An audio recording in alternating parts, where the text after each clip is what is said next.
is like a continuation. It is part 3 of my keto series, and in this video we are going to be discussing what all can you eat when you are on a vegetarian keto diet. Yes, you heard that right, because like it's way difficult like initially when you start, because there are very few things that you can eat, you feel, but once you start experimenting and making your own recipes, trust me, you're going to love the diet. And also, whatever you eat, like the smallest bite, there is this app called MyFitnessPal. I have it, and whatever I eat, maybe like whatever for like breakfast or lunch or even one like almond or whatever it is, right?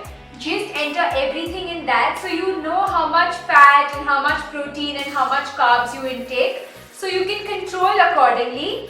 And yeah, there are like a few ingredients which you cannot eat on a daily basis, but like I eat them basically when I do a keto cheat meal. So like it's not completely going out of keto, but you are still doing keto but still cheating by using ingredients that can be eaten in a keto diet. So let's get started. So as we had discussed earlier that in a keto diet your main source is like fat, so you're eating like a lot of fat. So let's discuss all the fats that we can eat first. So we can eat butter, ghee, coconut butter, cocoa butter, then olive oil, coconut oil, macadamia oil, then eggs, avocados. These are basically all the fats that you can eat, which I can think of right now. Proteins now, so proteins are like your almond butter, macadamia butter also has proteins as well as eggs.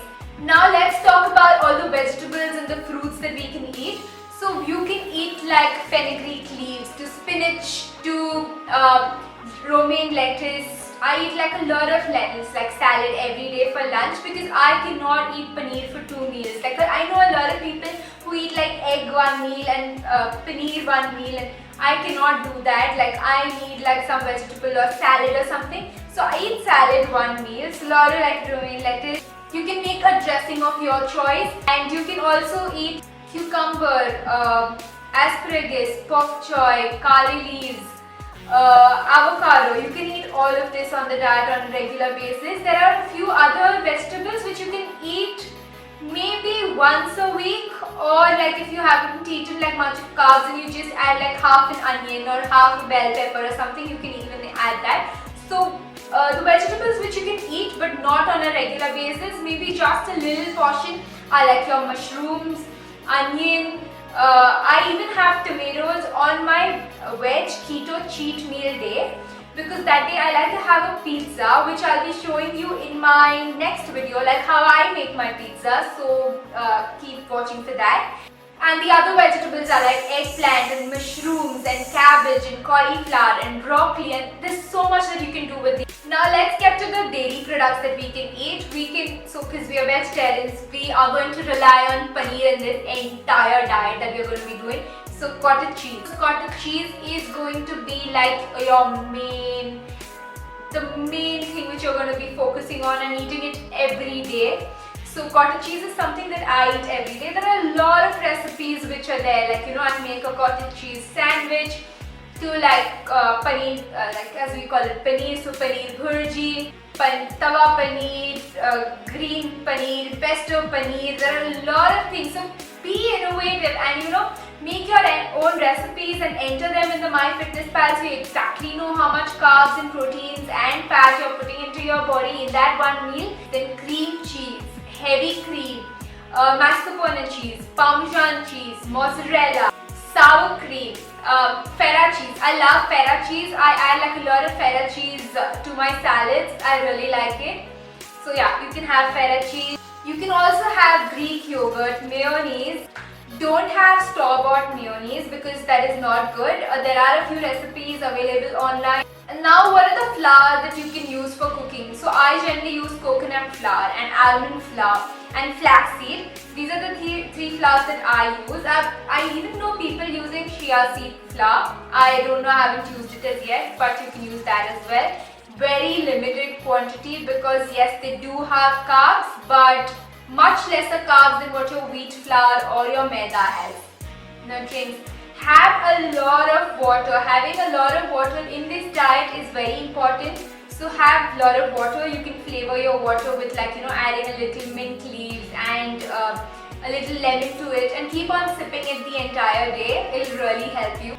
You can also have coconut milk and almond milk. Like if you are like a tea drinker and you really crave or if you're a coffee drinker and you really crave something and you want to have it maybe one day or on your cheat day, use almond milk or coconut milk instead of the regular milk. I'm sure all of you all might be knowing about the bulletproof coffee. If you don't know, please leave it in the comment section below. I will tell you how I make your bulletproof coffee. And very rarely can you have alcohol and your diet soda. So check how much carbs are there in your alcohol when you have it. You can have a lot of spices. You can have cinnamon powder, chili powder, turmeric, cumin powder, coriander powder. Then you can add a lot of seasonings like your Italian seasoning, to Mexican seasoning like oregano and chili flakes and thyme and rosemary and basil. So you can add all of this to flavor your food, to flavor your salads, to flavor whatever you're cooking. Chocolates is something everyone craves, and I love chocolates. So when I'm really craving a chocolate, I'll wait for 2-3 days, and then I just cannot control, I'll have one piece, one small piece of a chocolate, but that also, it has to be more than 90% go for chocolates. So because they have very little carbs there, so that is very important. And sweetener is if you're making a dessert or something and you want to add something, you can add stevia. There are so many recipes available online for cheesecakes and all, so you can add a little stevia in that. You get that easily on Amazon, so you can do that. So these are a few things that you can and cannot eat on a keto diet. I would also like to suggest 2-3 people whose recipes I watch a lot and I get inspiration from them and I make a few recipes. I change a few things here and there or make it as it is, according to your taste. Make it once as it is and then taste how you like it, and then you can do some addition and subtraction. So they are the Headbangers Kitchen and also Keto Connect. I really love their recipes and it's really yum. So you get a lot of paneer recipes on Headbangers Kitchen. Also he makes a lot of desserts also. So I'll be leaving a link to their channels in the description box below. They really work hard to make good recipes, and I really appreciate that, and I really follow their recipes, and it has helped me to continue keto this long. And if you go on their channel from my channel, so please tell them a hi that you came from my channel, and I would appreciate that. So friends, this is what you can eat on a keto diet, on a vegetarian keto diet. So I hope you liked this video, and if you did, please give this video a thumbs up, subscribe to my channel and stay connected. As I say always, loads of love, hugs and kisses, XOXO, bye.